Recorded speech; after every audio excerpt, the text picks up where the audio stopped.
할렐루야 샬롬하고 축복하고 인사하는 시간, 아주 중요한 시간이에요. 축복합니다. 전심을 담아서 우리 사회부터 할렐루야 샬롬 샬롬 샬롬 샬롬 샬롬. 하나님 사랑합니다. 여러분 주 안에서 사랑합니다. 우리서 오늘 히브리서 7장 말씀이죠. 영원한 대제사장 예수님. 우리가 너무 잘 아는 말씀인데 영원한 대제사장 예수님과 여러분들 얼마나 친하게 함께 동행하십니까? 이 함께 동행함으로 인하여 저와 여러분들의 삶이 햇빛 비단에 거하느냐 어둠 가운데 들어가느냐 그 관건이라는 것을 잊지 마시고 항상 주님과 동행하시기 바랍니다.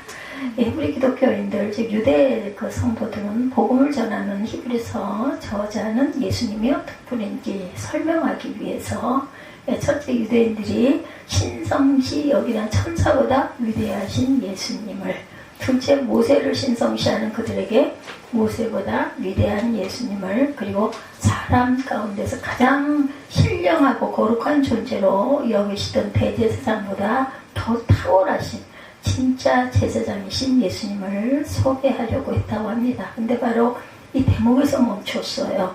그 이유는 유대 성도들이 대제사장을 레위지파 아론의 후손이 아니면 절대로 될 수 없다는 생각을 버리지 못하고 있었다.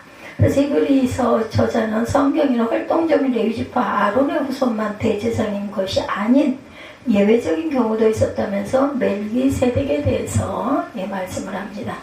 예수님은 멜기세덱처럼 레위지파 아론의 후손이라는 혈통을 따른 대제사장이 아니라는 것을 설명합니다. 그건 역시 막힙니다.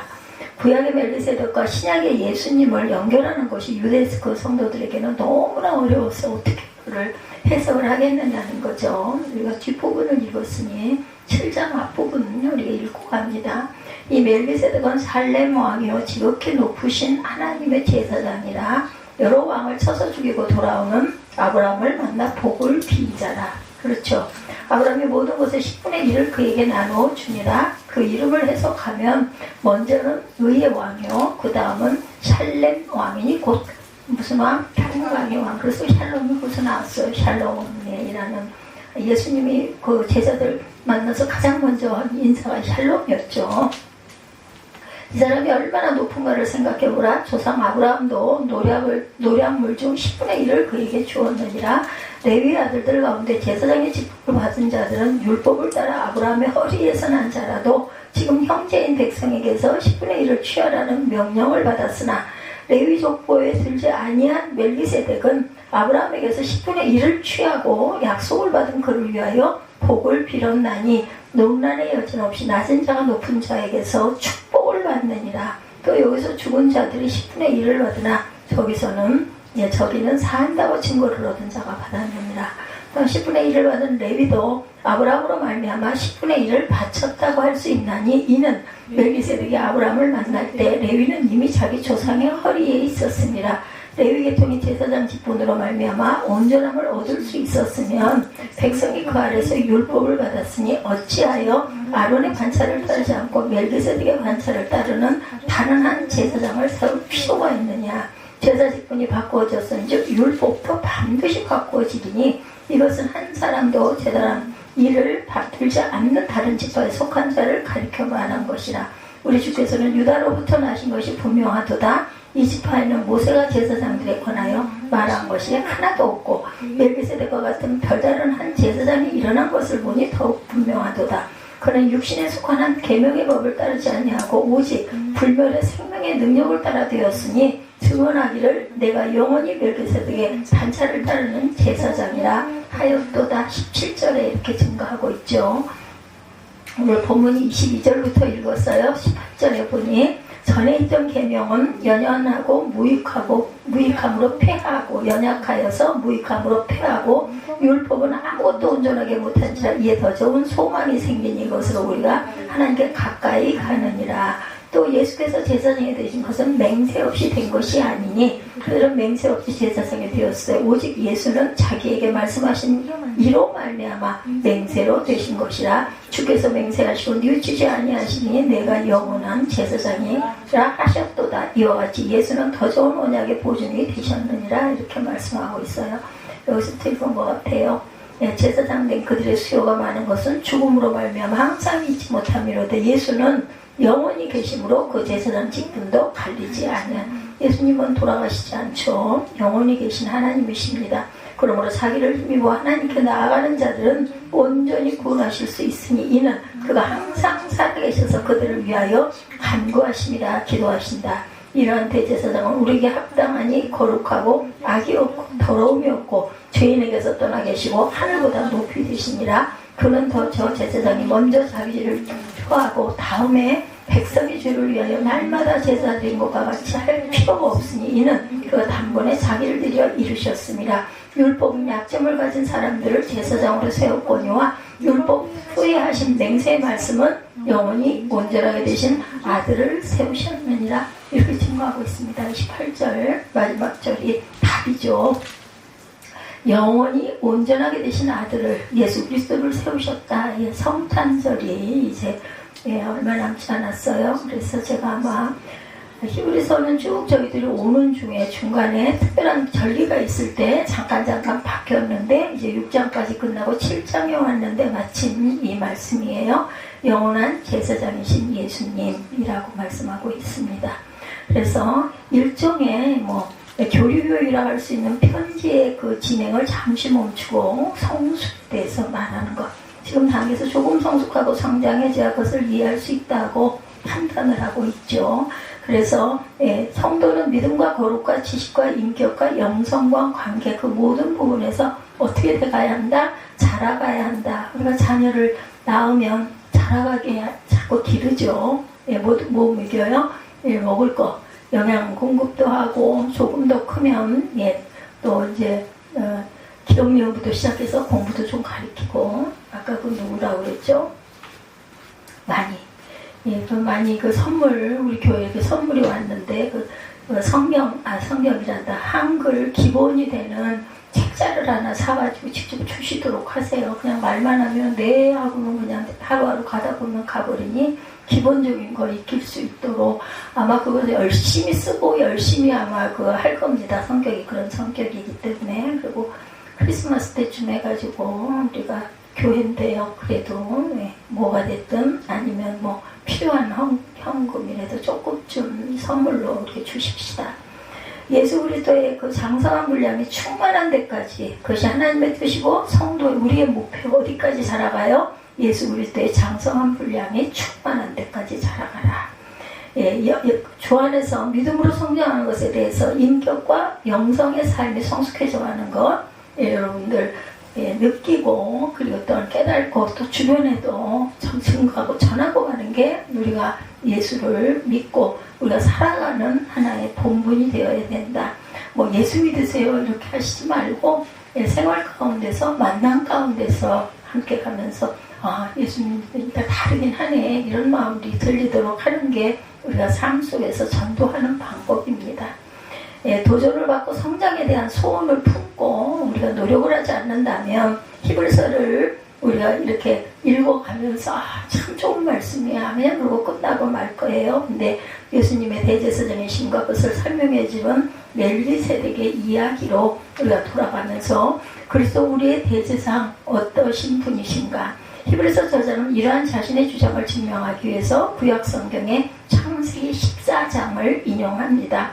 가나안 동남부 전쟁 창세기 14장 17절에서 24절까지 이런 내용이 나와 있어요. 14장에 보면 창세기 14장은 신할, 엘리살, 엘람, 고임 등 여러 부족들이 연합해서 소돔, 고모라, 아드마, 스보임, 벨라, 소알 등 소알은 아마 알 것처럼 벨라는 조금 낯선데 소알은 잘 압니다. 공격한 사건을 다루고 있습니다. 창세기 14장 17절에서 24절에 보면 동방의 네 왕은 그돌라오메를 중심으로 연합하였고 팔레스타인의 5 왕은 소돔 왕을 중심으로 연합하여 전쟁을 벌입니다. 이스라엘이 지금도 전쟁을 하고 있는데 제가 그걸 조금 들어가서 이렇게 보았더니 그 사람들이 누구냐면 요즘에 그 이슬람들 있죠. 그 사람들이더라고요. 후예들. 그 사람들하고 전쟁을 지금도 이렇게 끊임없이 하고 전쟁이 중요한 게 아니라 전쟁은 서로의 사상 때문에 전쟁을 한다. 아니면 욕심 때문에 땅을 차지하려고 러시아도 마찬가지고 한다 치지만 저는 마음이 안타까운 게 전쟁을 통해서 그 나타나는 여러 가지 그 사건 그걸로 인해서 가난하고 굶주리고 특히나 아이들이 먹지 못하고 헐벗고 그리고 죽고 이런 부분이 너무너무 마음이 아파요. 제가 기도를 하고 있습니다. 이들의 싸움 내용은 엘람 또는 엘람 제국은 역사상 가장 오래된 문명 가운데 하나였는데 오늘날의 이란 지역에 있던 문명으로서 주전 2700년경부터 주전 530년까지 꽤 오랜 세월 동안 존재했다고 나와 있네요. 이 엘람 제국이 팔레스타인 들어와서는 소돔 지역의 여러 부족 국가들까지 점령해서 조공을 바치게. 그러니까 전쟁을 해서 이기고 나면 지금으로 보면은 세금이에요. 세금. 한 1년에 얼마씩 곡물로 바치든 뭘로 바치든 그걸 받아가지고 자기들이 편안하게 살겠다는 거예요. 그래서 이렇게 자꾸 침범을 합니다. 그렇게 해서 소돔 지역 국가들은 12년 동안 엘람 왕인 그돌라 오메를 섬겼다 그래. 12년 동안. 그러니 얼마나 어렵고 공고했겠어요. 사는 것이. 자기들도 먹기 살기 힘든데 노예처럼 그 모습을 그돌라 오멜에게 조공하고 바치고 노동력까지 바쳐야 해요. 가서 또 그 노동도 해줘야 돼요. 아무런 보수 없이 그 힘들게 하루 이틀도 아니고 무려 12년 동안을 이런 생활을 했다. 고통을 당해던 남쪽 나라들은 이제는 그냥 지쳤어요. 그래서 이런 관계를 청산하고자 5 국가들이 동맹을 맺어서 그돌라오멜 왕을 대적하게 된 사건입니다. 그래서 그돌라오멜 왕은 가만히 있지 않았겠죠. 자기 주변 나라들과 동맹을 맺은 후에 팔레스타인 지역으로 몰려왔고 오는 길에 아스트롯 가르나임에서 르바 족속을 함에서 수수 족속을 샤워 가다라임에서는 액 족속을 치면서 계속 남쪽으로 전진해서 호리 아말렉 그리고 아브라함이 살고 있던 이웃의 아모리 족속까지 공격을 합니다. 이게 역사예요. 실제 있었던 역사입니다. 그리고 자신들에게 반역했던 그 사해 동쪽 지역의 5 왕들과 본격적인 전쟁을 벌이게 됩니다. 전쟁이 일어났어요. 결과 소돔을 중심으로 한 5 나라 왕은 패배합니다. 그리고 그돌라오멜은 소돔과 고모라의 모든 재물과 양식을 강탈하고 많은 백성들을 포로로 사로잡아 가죠. 이 포로를 제가 요즘 시대로 보면 아니 끌고 가면 먹여야 할 텐데 왜 포로로 잡아갈까 했더니 그때는 인력이 너무 부족했기 때문에 끌어다가 노동을 시킨 거죠. 바로 그때 소돔에 거주하던 아브라함의 조카 롯도 사로잡혀가고 그 가족과 일꾼들과 재물까지 아마 그 기억나실 거예요. 318명 아브라함이 끌고 가가지고 자기 조카를 구해오는 내용이 나와요. 그 이후에. 그래서 아브라함이 이 전쟁에 뛰어들게 됩니다. 그 사건으로 인해서 아브라함이 이 전쟁에 참여하게 된 이유 첫째 아모리 족속 돔과 동맹을 맺고 있었기 때문이다. 그 족속들하고 동맹을 맺고 있었고 이웃의 고난을 남의 일로 볼 수 없었기 때문에 무엇보다도 아들 같은 조카 롯과 그 가솔들이 잡혀가 있기 때문이었어요. 아브라함은 318명의 그 개인 군대를 거느리고 있었고 주변 부족들의 숫자나 조직들이 자신보다 월등했기 때문에 스스로를 자기 위한 일종의 자위대였던 것으로 보입니다. 아브라함은 즉시 출동해서 그돌라오멜 연합군을 추격합니다. 아브라함은 즉시 출동해가지고 헤브론에서 갈릴리 북쪽에 있는 단까지 무려 200km나 되는 먼 거리를 달려갑니다. 사실 적들은 가나안 남부 5개국을 단숨에 물리친 아주 강력한 군대였어요. 섣불리 덤볐다가는 롯을 구출하기는커녕 아브라함이 죽을 위기에 처할 수도 있는 아주 위험한 그러한 전쟁이죠. 아브라함이 전쟁에 뛰어들었던 것은 그에게 하나님께 대한 믿음이 있었기 때문이에요. 결국 그 믿음대로 아브라함은 적들을 파하고 롯과 그 재물과 다른 백성들까지 모두 다 구출해서 돌아오게 됩니다. 그렇게 롯 조카와 사로잡힌 자들을 데리고 돌아오던 아브라함과 그 일행을 맞이한 사람이 바로 멜기세덱 오늘 나타나 있는 7장 내용이죠. 7장에 그렇게 말씀하고 있죠. 멜기세덱은 샬렘 왕이요 지극히 높으신 하나님의 제사장이라 여러 왕을 쳐서 죽이고 돌아오는 아브라함을 만나서 복을 빈 자라 이렇게 나오죠. 아브라함이 모든 것의 10분의 1을 그에게 나눠주니라 11조를 했어요. 그 이름을 해석하면 먼저는 의의 왕이요 그 다음은 샬렘 왕이고 평강이죠. 샬렘은 샬롬에서 파송됐습니다. 멜기세덱은 그 등장부터 모든 것이 아주 신비스러운 존재였다. 이 멜기세덱은 샬렘 왕이요 지극히 높으신 하나님의 제사장이라. 그 이름을 해석하면 먼저는 의의 왕이요, 그 다음은 샬렘 왕이니 곧 평강의 왕이요, 아버지도 없고 어머니도 없고 축복도 없고 족보도 없고 시작한 날도 없고 생명의 끝도 없는 인물이다. 1절에서 3절에 이렇게 설명하고 있어요. 그러니까 이제 7장이죠. 그런 아브라함을 축복하며 나타날 때 마찬가지로 아무 예고도 없이 역사의 무대로 금방 사라져버립니다. 이처럼 멜기세덱과 관련된 것은 어느 것 하나 신비스럽지 않은 것이 없다는 거죠. 무엇을 뜻해요? 멜기세덱은 정치인인 샬렘 왕이라는 자격으로 아브라함을 받은 것이 아니고 지극히 높으신 하나님의 제사장으로 아브라함이 자신과 함께 유업을 이을 자인 롯을 비롯한 고통당하는 자들을 구원하여 온 것을 기뻐하여서 맞이하였다라는 이야기입니다. 그래서 3절에 그를 항상 제사장으로 있느니라 이렇게 말하고 있죠. 그리고 멜기세덱이 제사장이란 것은 창세기 14장에 더욱 구체적으로 나와 있어요. 14장 19절에 보면 그가 아브라함에게 축복하여 이르되 천지의 주제이시며 지극히 높으신 하나님이여 아브라함에게 복을 주옵소서 이렇게 축복 기도를 해줘요. 멜기세덱은 하나님을 찬양하고 아브라함을 이렇게 축복합니다. 멜기세덱이 아브라함을 축복해 주었다는 것은 위험을 무릅쓰고 아브라함의 그 구출 작전이 하나님이 기뻐하신 그런 일이고 하나님의 은혜로 된 것을 보여주고 있죠. 또한 이것은 멜기세덱이 아브라함보다 더 높은 존재라는 것을 알게 합니다. 4절이죠. 이 사람이 얼마나 높은 것을 생각해보라. 조상 아브라함도 노량물 중 10분의 1을 그에게 주었느니라 이렇게 얘기하고 있어요. 그렇죠?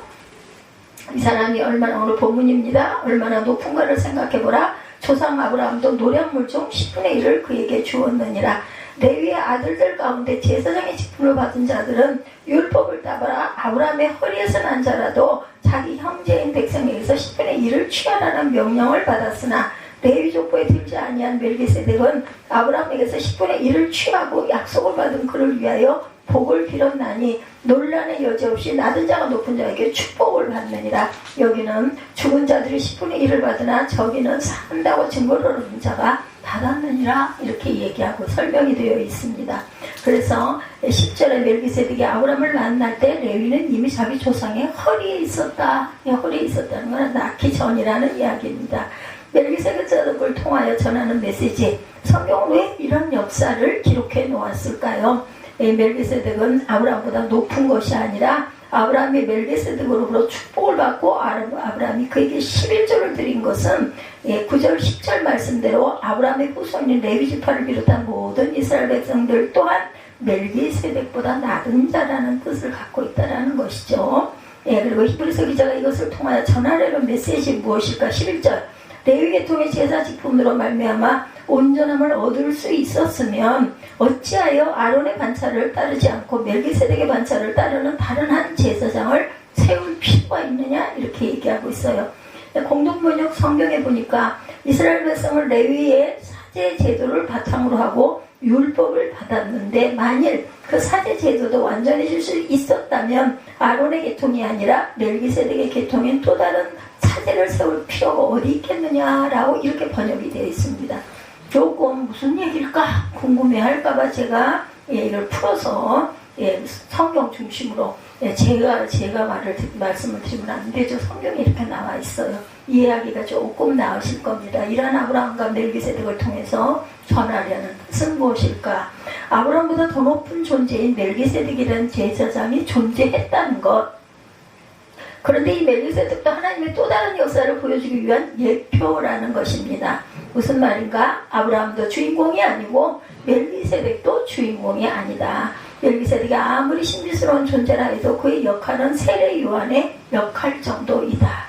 진짜 주인공을 보여주려고 소개하는 역할을 하고 있어요. 멜기세덱은 장차 오실 메시아를 보여주는 인물이었는데 이것에 대해서는 모든 유대인들이 다 인정하는 부분입니다. 유대인들이 예수를 안 믿잖아요. 하나님의 아들이라는 것을 믿을 수가 없다라고 얘기하죠. 지금도 전도가 유대인들이 가장 힘들다고 합니다. 하나님은 믿는데 예수는 믿지 않는다. 그래서 히브리서 저자가 하려는 말, 당신들이 알고 있는 그 멜기세덱의 진짜 실체이신 분이 바로 나사렛 예수 우리 주님이시다 이거예요. 이걸 넘어가지 못해 유대인들이. 이 예수님께서 대제사장으로 오셔야 했는데 11절 이하에 보면 레위기통이 제사장직과 관련해서 율법이 주어졌다. 그런데 만약 그들이 드린 제사가 완전한 제사이고 그들 또한 온전한 제사장이었다면 하나님께서 미리 아론의 서열이 아닌 멜기세덱이라는 또 다른 제사장을 보여줄 필요가 있었겠느냐인 겁니다. 거기다가 아론의 후손이라야 제사장이 된다고 하는 율법 자체도 완전한 것은 아니었던 거죠. 그러니까 레위지파 아론 후손 제사장이라고 하는 것은 3종 4종으로 문제점을 가지고 있다. 온전한 것은 없어요. 어떻게 인생이 온전하겠습니까? 그것 때문에 하나님은 참된 제사장에 대한 예언을 멜기세덱을 통하여서 먼저 보여주었고 이제 진짜 제사장이신 예수님이 오셨구나.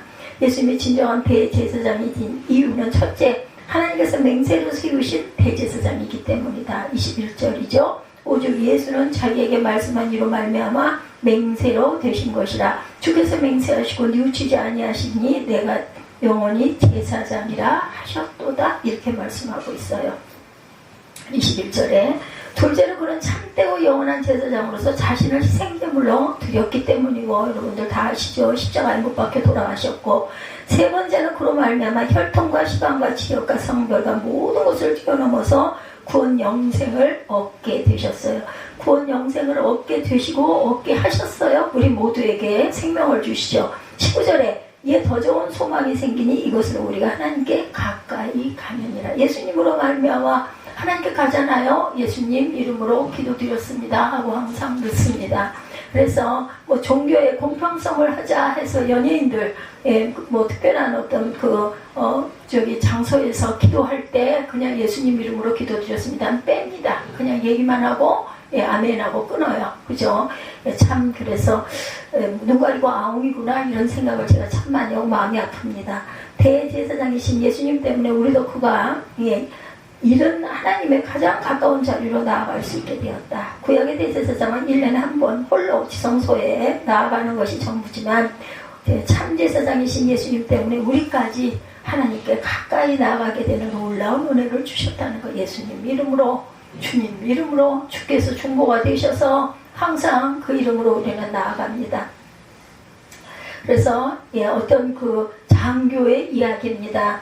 신학교를 졸업을 하시고 삼사관학교에 입교해서 훈련을 받던 중에 아기를 낳았어요. 결혼을 하신 분이기 때문에 8월에 입대해서 만 2-3달이 지나고서야 참 면회가 허락되었는데 그때 만삭인 아내와 장모님이 함께 경북 영촌으로 면회를 오셨더래요. 당시 시외버스가 너무나 많으니라 면회 음식을 잔뜩 든 만삭의 임산부가 자리를 잡기는 아주 너무너무 힘들었다고 그래요. 얼마나 시골버스에 사람이 많았겠어요. 장모님이 기지를 발휘합니다. 여러분이 보시는 그림처럼 의자에 냅다 가방을 던져서 자리를 확보하고 아내를 앉혔다고 합니다. 대단히 민폐스러운 일이었지만 그럴 수밖에 없었다고 그래요. 그때 일은 지금 생각해도 너무나 미안하고 그리고 감사하고 민망한 일이었다. 이런 이야기를 장모님이 늘 하신다고 합니다. 여러분이 하나님께 나갈 때 저와 여러분을 위한 자리를 확보하고 계신 분이 있다라는 이야기를 설명하기 위해서 이런 예화를 제가 여러분에게 알려드려요. 예수께서 대제사장으로서 하나님 가까이 여러분의 자리를 확보하고 계시기 때문에 늘 주님 앞으로 나아갈 수 있다. 22절이죠. 이와 같이 예수는 더 좋은 언약의 보증이 되셨느니라. 우리 보증서가 있어야 이 물건이 정말 정확한 거구나 알잖아요. 이런 것처럼 어떤 상품에나 보증서가 항상 있죠. 예수님이 여러분을 위해서 보증을 서고 계신 거예요. 영국의 한 초등학교 말썽꾸러기 아이가 친구들에게 폭행을 일삼는 한 소년이 있었다고 그래요.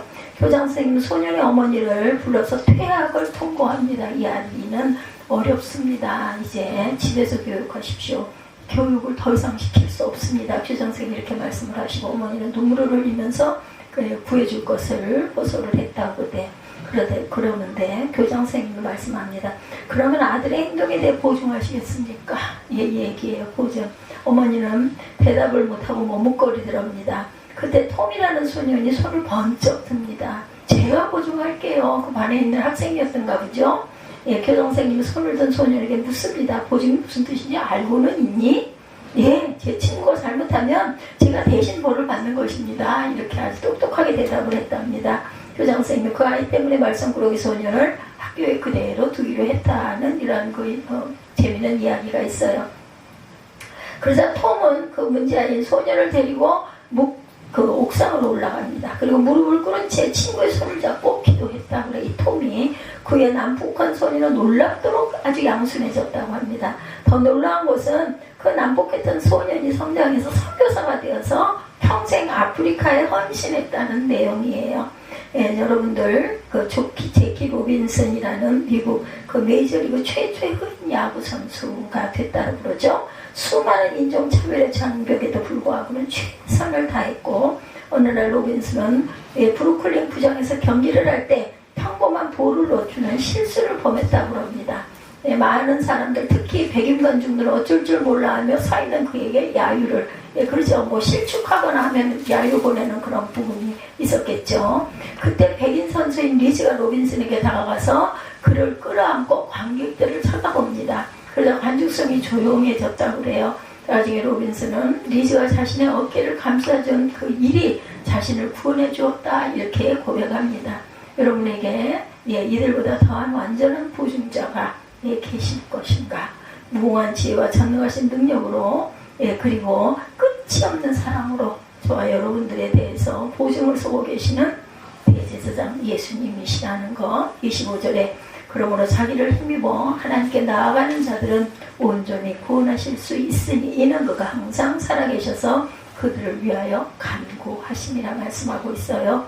예수님은 영원히 계시는 분이시고 그의 제사장직 또한 영원한 제사장직이다.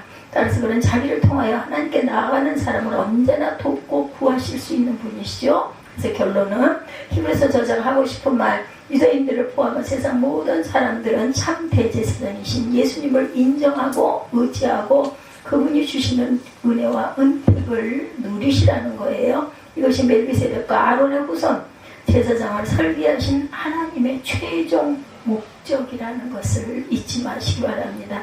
대제사장이신 예수님을 아주 100% 곱하기 제곱으로 이용하시기 바랍니다. 오늘 본문이 예수님을 제사장이라 하는 것은 그리스도께서 과거에 갈보리 십자가에서 희생했을 뿐만 아니라 지상 성소의 원형인 하늘에서 제사장 역할을 하고 계신다라는 것. 즉 그의 제사장적 직분은 현재 진행형, 언제까지나 현재 진행형입니다. 그러므로 기억할 것은 예수님은 여러분의 제사장으로서의 여러분을 위한 길을 만드시고 또한 문을 여시고 하나님께 가까이 나가는 통로도 되어주시고 우리의 자리를 만들어 놓고 기다리고 계신다라는 것. 이것이 우리가 해야 할 일을 누리고 찾고 구하고 문을 두드리는 일을 하시는 저와 여러분들이 되시기를 주님의 이름으로 축복합니다. 어떻게 하시라고요? 찾고 구하고 누리고 또한 항상 문을 두드릴 줄 아는 믿음의 자녀들이 다 되시기를 주님의 이름으로 축복합니다. 대제사장이신 영원한 예수님에 대해서 제가 히브리서 7장 말씀을 통해서 얼마나 여러분들 깨달으셨는지 증거하고 전했습니다.